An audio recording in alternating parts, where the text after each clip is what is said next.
দুদিন কাটিয়ে ফেললাম কুইন অফ হিলসের সাথে। দার্জিলিং মানেই বাঙালির নস্টালজিয়া, দার্জিলিং মানেই একরাশ ভালোবাসা আর বাঙালির মাস্ট টু ডু লিস্টের একটা টপিক।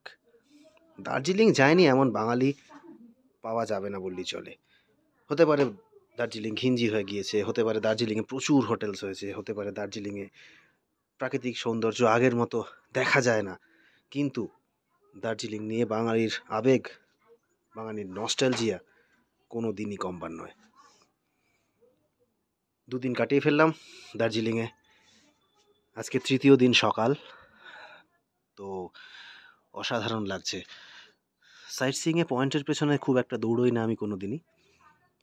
কোনো পয়েন্টে যদি মনে হয় অনেকক্ষণ সময় কাটাই, যদি ভালো লাগে, তার জন্য দু একটা পয়েন্ট স্যাক্রিফাইস করাই যায়।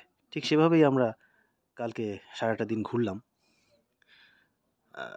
আমার সঙ্গে যারা ছিলেন তাদেরও বেশ ভালো লেগেছে। যাই হোক, এই হোটেল থেকে এত সুন্দর ভিউ দেখা যাচ্ছে। আজকে একটু ওয়েদারটা ফগি আছে, গতকাল আরও বেশি ক্লিয়ার ছিল, যদিও সানি ওয়েদার, কিন্তু there is a bit of fog, visibility a bit restricted. যাই হোক, সো ফার সো গুড, এখনও অবধি ঠিকঠাকই আছে, ভালো লাগছে। আমারও ইচ্ছে করে এরকম একটা পিলিয়ন নিয়ে পাহাড়ের রাস্তায় বাইক চালাতে। কোনো দিন কি হবে দেখা যাক। আসলে একটা জন্ম, একটা জীবন বড্ড ছোট সব কিছু এনজয় করবার জন্য, তাই জন্য প্রত্যেক মুহূর্ত দ্বিগুণ বাঁচতে চেষ্টা করি আমি। Live double every moment.